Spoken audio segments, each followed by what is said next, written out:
El empujón fue tan violento que mis rodillas se golpearon contra el asiento trasero del taxi. Carlos cerró la puerta con tanta fuerza que el vidrio tembló, y por un momento pensé que se rompería. «Llévelo a ese asilo en el interior y déjelo ahí», le gritó al conductor, su voz cargada de desprecio. «No me importa lo que tenga que hacer, pero no quiero volver a verlo». Mis manos temblaban mientras me aferraba al respaldo del asiento. A mis 73 años, nunca imaginé que mi propio hijo me trataría como basura de la que necesitaba deshacerse. El conductor, un hombre de mediana edad con canas en las sienes, me miró por el espejo retrovisor. Había algo en sus ojos, una expresión que no pude descifrar en ese momento de terror y humillación. «¿Escuchó lo que le dije?», rugió Carlos, golpeando el techo del auto. «Muévase ya, que tengo cosas importantes que hacer». El dinero cambió de manos rápidamente, billetes arrugados que mi hijo lanzó por la ventanilla como si estuviera pagando por deshacerse de un animal molesto. Cuando el taxi comenzó a moverse, vi por la ventana trasera como Carlos se alejaba sin siquiera voltear. Sus pasos eran decididos, casi alegres, como si acabara de resolver el problema más grande de su vida. Mi corazón se partió en 1000 pedazos. Este era el mismo niño al que había cuidado cuando tenía fiebre, al que había llevado en mis hombros cuando sus piernas pequeñas se cansaban de caminar. El conductor no había dicho una sola palabra desde que partimos. Sus ojos seguían observándome por el espejo, y yo podía sentir que algo estaba cambiando en el ambiente del taxi. No era la resignación que esperaba sentir camino a mi destino final, sino una tensión extraña, como si el aire mismo estuviera cargado de electricidad. «Señor», murmuré con la voz quebrada. «Por favor, no me haga esto. Tengo dinero ahorrado en casa, puedo pagarle más de lo que mi hijo le dio». Mis palabras salían entrecortadas, desesperadas. «No tengo a dónde ir, no tengo a nadie más». Fue entonces cuando el conductor detuvo el auto en el arcén de la carretera. Mi corazón se detuvo. Pensé que me bajaría allí mismo, en medio de la nada, para cumplir las órdenes de Carlos de la manera más cruel posible. Pero cuando se volteó para mirarme, sus ojos estaban llenos de lágrimas. «Doctor Joaquín», susurró con una voz que me resultó vagamente familiar. «Usted no me reconoce, pero yo jamás podría olvidar su rostro. Usted me salvó la vida hace 20 años». El mundo se detuvo. El ruido del tráfico, el sonido del viento, todo se desvaneció mientras miraba fijamente a este hombre que me observaba con una mezcla de dolor y determinación. Había algo en sus facciones, en la forma de sus ojos, que despertaba un recuerdo lejano en mi mente. «Mi nombre es Mauricio», continuó, secándose una lágrima. «Tenía 30 años cuando llegué al hospital con una hemorragia interna después de un accidente. Los otros médicos dijeron que era demasiado tarde, que no valía la pena intentarlo. Pero usted no se rindió. Estuvo 8 horas operándome, y cuando desperté 3 días después, usted seguía ahí, verificando que estuviera bien». Los recuerdos comenzaron a regresar como olas. Mauricio Herrera, el joven mecánico que había llegado desangrándose una madrugada de diciembre. Su esposa Francisca llorando en la sala de espera, embarazada de su primer hijo. La operación más difícil de mi carrera, luchando contra el tiempo mientras la vida de este hombre se escurría entre mis dedos. Usted le dijo a mi esposa que no se preocupara, que haría todo lo posible por traerme de vuelta con ella. Mauricio continuó, su voz ahora más firme. Y cumplió su promesa. Gracias a usted, pude ver nacer a mis 3 hijos, los acompañé a la escuela, los vi graduarse. Toda mi vida, mi familia, todo se lo debo a usted. Las lágrimas corrían por mis mejillas mientras los recuerdos se hacían más claros. Recordé la satisfacción que sentí cuando Mauricio abrió los ojos por primera vez después de la operación, la sonrisa de agradecimiento de Francisca, el abrazo tímido que me dio cuando finalmente pudo ponerse de pie.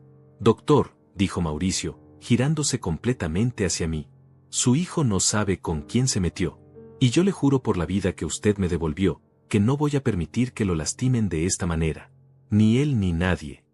Las palabras de Mauricio resonaron en mi pecho como un bálsamo inesperado. Durante los últimos meses, había comenzado a creer que mi vida no había tenido valor, que todos los años dedicados a salvar vidas habían sido un desperdicio. Carlos se había encargado de recordármelo constantemente, especialmente después de que Elena muriera el año pasado. «Eres una carga, viejo», me había dicho apenas la semana anterior, mientras revisaba los papeles de la casa con ojos codiciosos. «¿Para qué quieres seguir viviendo aquí solo? Es una casa demasiado grande para un anciano inútil como tú».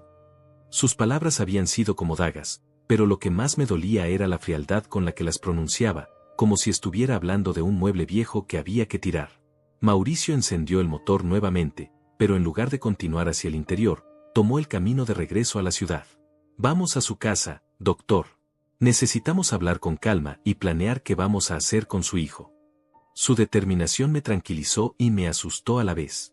No estaba acostumbrado a que alguien más luchara por mí. Durante el trayecto, los recuerdos se agolparon en mi mente como fotografías que habían estado guardadas en un cajón polvoriento. Recordé los años dorados de mi carrera como médico en el Hospital General San Rafael. 40 años dedicados a sanar, a consolar, a estar despierto noches enteras cuando la vida de alguien pendía de un hilo.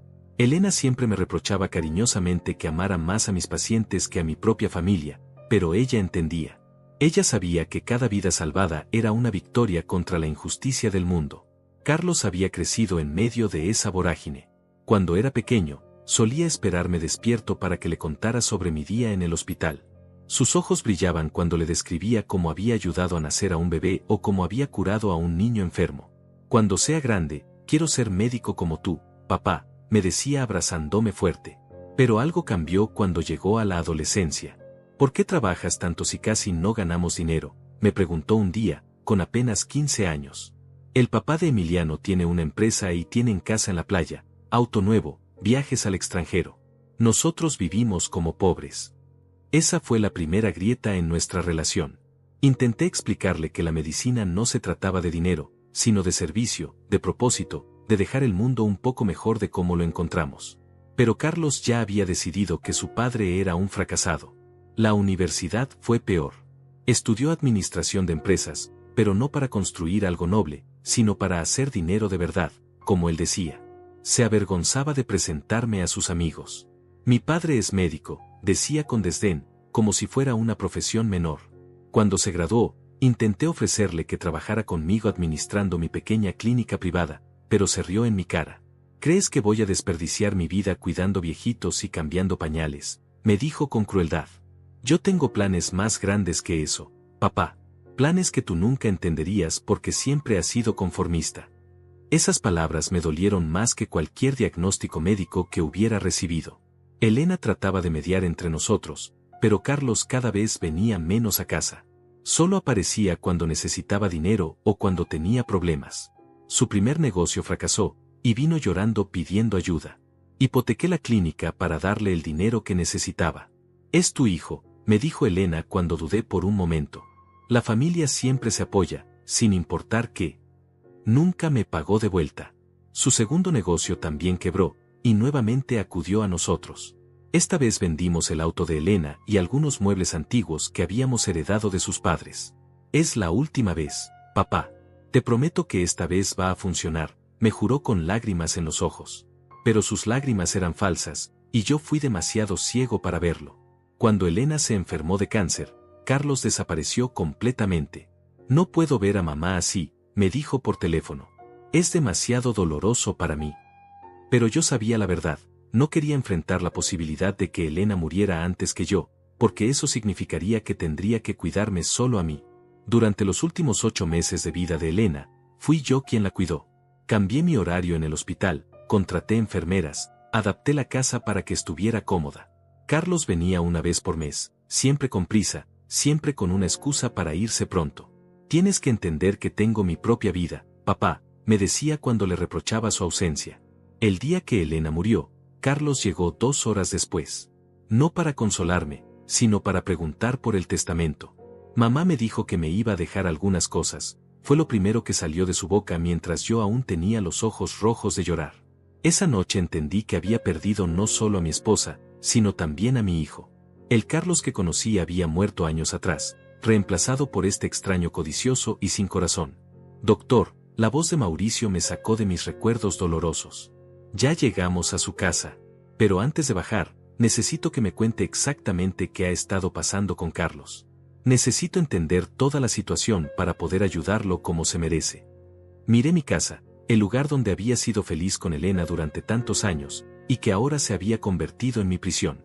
Las cortinas estaban corridas, el jardín descuidado.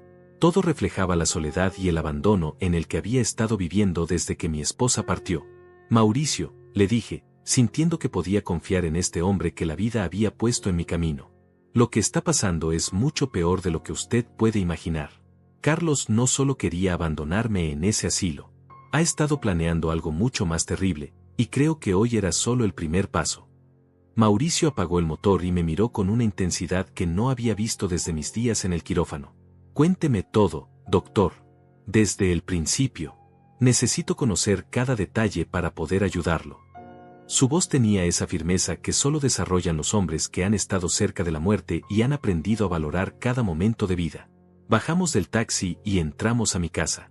El silencio que nos recibió era el mismo que me había acompañado durante los últimos meses, pero ahora se sentía diferente. Ya no estaba solo.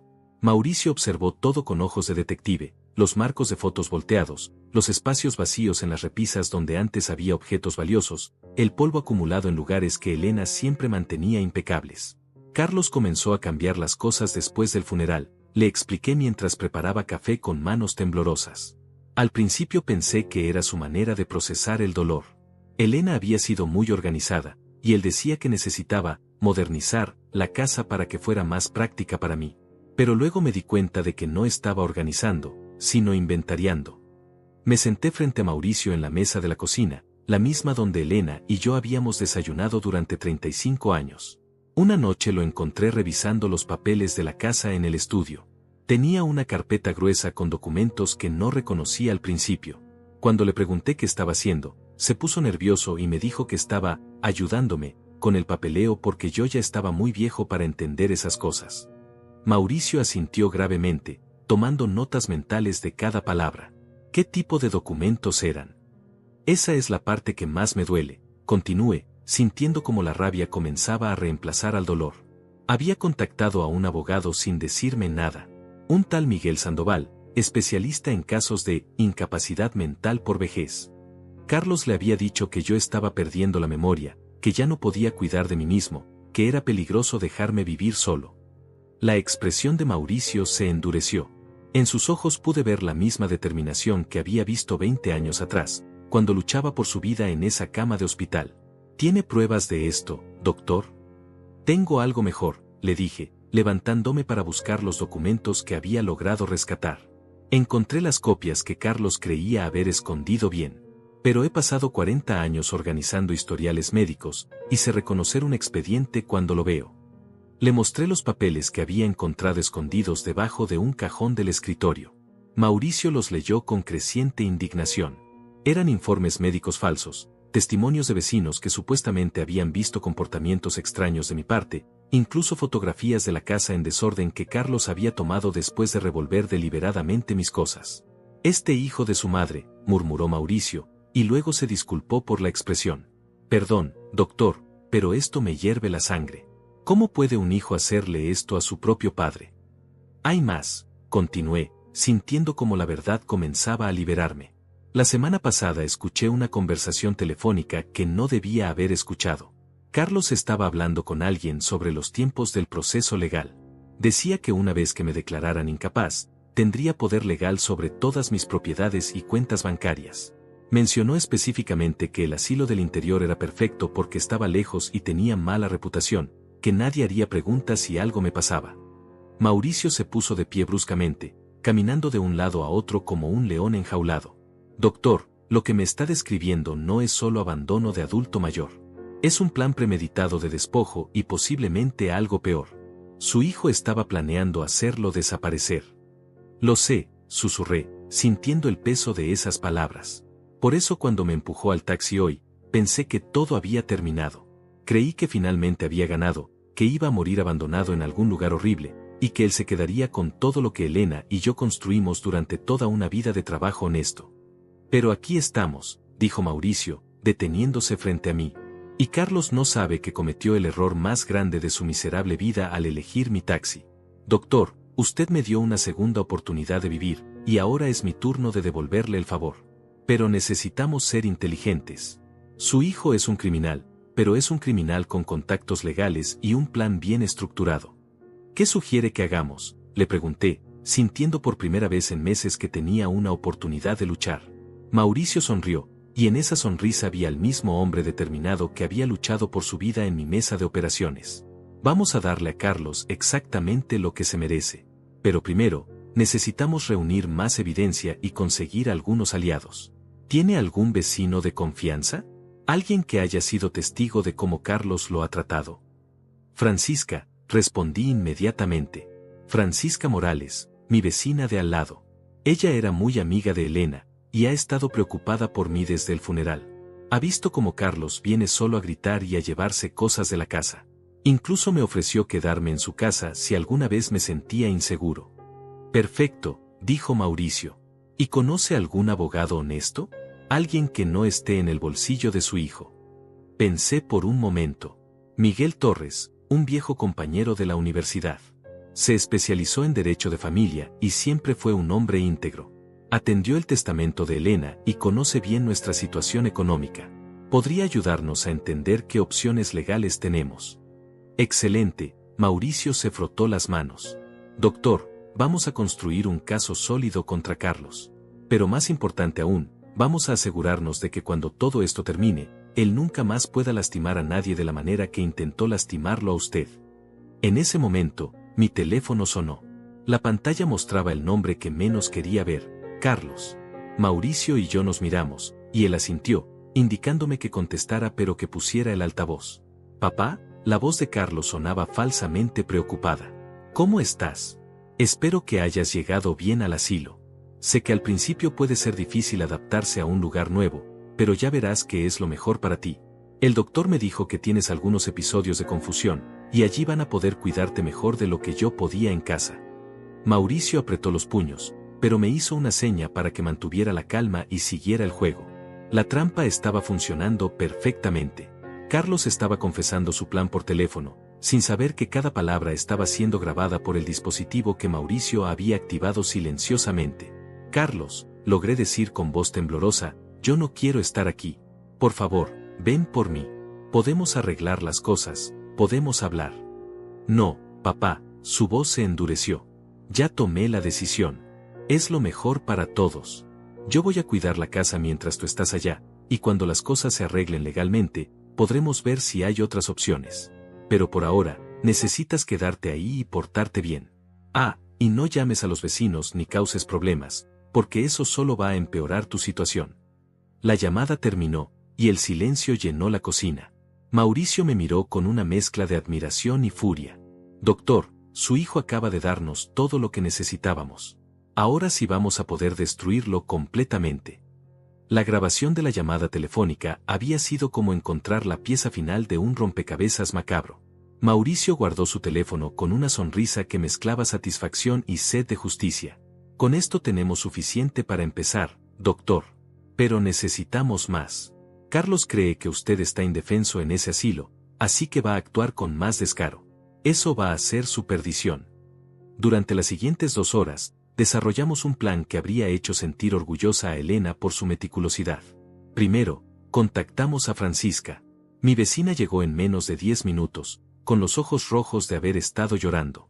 Joaquín, gracias a Dios que estás bien, me abrazó fuerte. Vi cuando Carlos te metió a ese taxi como si fueras un criminal. Quise intervenir, pero ese hombre es tan agresivo que me dio miedo. Le contamos todo a Francisca, desde el plan de Carlos hasta el milagroso encuentro con Mauricio. Ella escuchó con creciente indignación, apretando los puños cada vez que mencionábamos una nueva traición de mi hijo. Ese desgraciado, murmuró cuando terminamos. Elena debe estar revolcándose en su tumba. Ella siempre defendía a Carlos, decía que algún día iba a cambiar, que en el fondo era un buen hombre. ¿Usted ha visto algo sospechoso en las últimas semanas, señora Francisca?, preguntó Mauricio, tomando notas en un cuaderno que había encontrado en mi escritorio. Demasiadas cosas, respondió ella, su voz temblando de rabia. Carlos ha venido por las noches cuando cree que nadie lo ve. He visto cómo saca cajas de la casa, como si estuviera vaciándola poco a poco. Ayer mismo vi que cargó lo que parecía ser el televisor nuevo de Elena en la cajuela de su auto. Mauricio y yo intercambiamos miradas significativas. ¿Tiene fotografías, videos, algo que pueda probar eso?, le preguntó Mauricio. Francisca sonrió por primera vez desde que había llegado. Tengo algo mejor. Mi nieto Emiliano me instaló unas cámaras de seguridad el mes pasado porque hubo algunos robos en el barrio.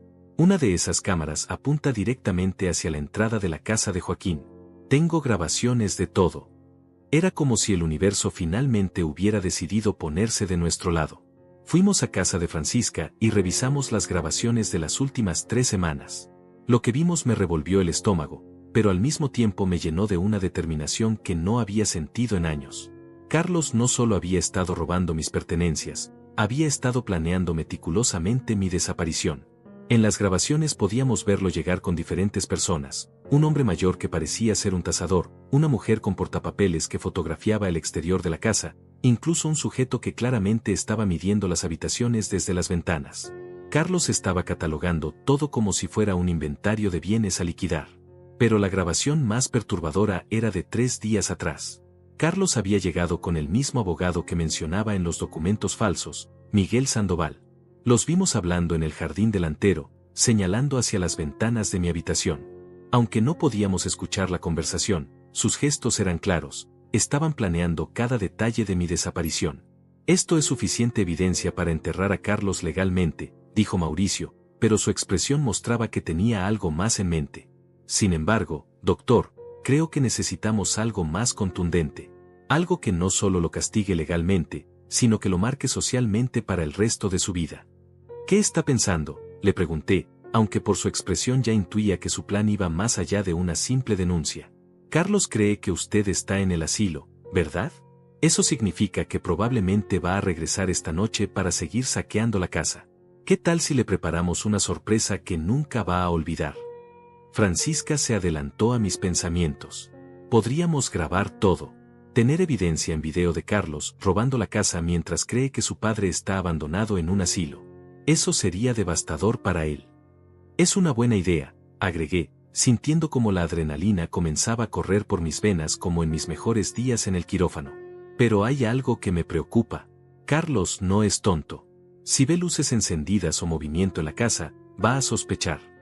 Mauricio sonrió con malicia.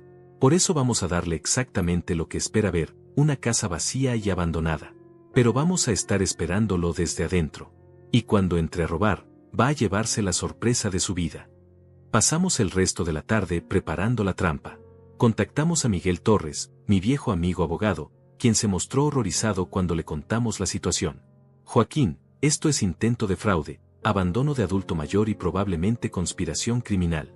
Carlos podría enfrentar varios años de prisión si podemos probar todo esto.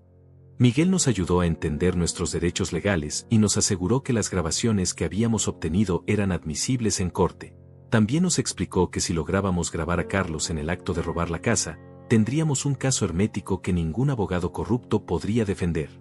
Cuando oscureció, implementamos nuestro plan. Francisca se quedó en su casa, monitoreando las cámaras de seguridad para avisarnos cuando Carlos llegara. Mauricio y yo nos escondimos en el estudio de mi casa, con las luces apagadas y cortinas cerradas para que pareciera completamente deshabitada. Doctor, me susurró Mauricio mientras esperábamos en la oscuridad, quiero que sepa que esto que estamos haciendo va más allá de la justicia. Esto es sobre dignidad, sobre demostrar que los adultos mayores no son objetos desechables que los hijos pueden manipular a su antojo. Sus palabras me llegaron al corazón. Durante meses había comenzado a creer que tal vez Carlos tenía razón, que tal vez yo era una carga inútil. Pero ahora, escondido en mi propia casa esperando enfrentar a mi hijo ladrón, me sentía más vivo de lo que me había sentido desde la muerte de Elena. A las 9:15, el teléfono de Mauricio vibró silenciosamente. Era un mensaje de Francisca, ya llegó. Viene con otro hombre. Van hacia la puerta trasera. Mi corazón comenzó a latir tan fuerte que temí que Carlos pudiera escucharlo desde afuera. Escuchamos el sonido inconfundible de una llave girando en la cerradura trasera. Carlos había conservado su copia de las llaves, obviamente para facilitar sus robos nocturnos. Los pasos se hicieron más audibles mientras él y su cómplice entraban a la cocina. Perfecto, escuché la voz de Carlos, llena de satisfacción. El viejo debe estar llorando en su cama del asilo ahora mismo. Podemos llevarnos todo lo que falta sin preocuparnos. Su risa me heló la sangre. Era la risa de alguien que disfrutaba genuinamente el sufrimiento que estaba causando. ¿Está seguro de que no va a regresar?, preguntó una voz que no reconocí. ¿Regresar? Carlos se rió más fuerte. ¿Cómo? No tiene dinero, no tiene auto, no tiene a nadie que lo ayude. Además, para mañana en la tarde voy a tener la orden judicial que me da control total sobre sus bienes. El viejo está acabado, y ni siquiera se dio cuenta de que lo planeé todo desde el día que murió mi madre. Mauricio me apretó el hombro, recordándome que mantuviera la calma. Pero escuchar a Carlos hablar de la muerte de Elena como si hubiera sido una oportunidad de negocio me llenó de una furia que no había sentido jamás. Este no era mi hijo. Este era un extraño que había usurpado el cuerpo del niño que alguna vez amé. Los pasos se acercaron al estudio donde estábamos escondidos. Era hora de enfrentar al monstruo en el que se había convertido mi hijo. La puerta del estudio se abrió lentamente, y la silueta de Carlos se recortó contra la luz tenue del pasillo. Llevaba una linterna en una mano y lo que parecía ser una lista en la otra. Su cómplice, un hombre corpulento que no reconocí, cargaba cajas vacías y bolsas de basura. Este es el estudio donde el viejo guardaba todos sus papeles importantes, murmuró Carlos, dirigiendo la luz de la linterna hacia el escritorio donde Mauricio y yo nos habíamos escondido minutos antes. Aquí debe estar la caja fuerte que nunca pudo abrir. Y también sus diplomas médicos, que pueden valer algo para un coleccionista. Mauricio había colocado estratégicamente su teléfono para grabar todo desde un ángulo perfecto. Cada palabra, cada movimiento de Carlos estaba siendo documentado. Pero lo que más me impactó no fue ver a mi hijo robar, sino escuchar la frialdad con la que hablaba de mí, como si fuera un obstáculo que finalmente había logrado remover. ¿Qué hacemos con las fotografías familiares?, preguntó el cómplice, señalando hacia la repisa donde Elena y yo habíamos colocado décadas de recuerdos. Tíralas todas, respondió Carlos sin dudarlo. No me interesan los sentimentalismos. Solo quiero las cosas que tengan valor real. Tomó el retrato de bodas de Elena y mío, lo miró por un segundo con desprecio, y lo lanzó al suelo. El vidrio se rompió con un sonido que me partió el alma. Esa fue la gota que derramó el vaso. Me incorporé lentamente, ignorando las señas desesperadas de Mauricio para que mantuviera mi posición. «Hola, Carlos», dije con una voz tranquila que no reconocí como mía. El grito que salió de la garganta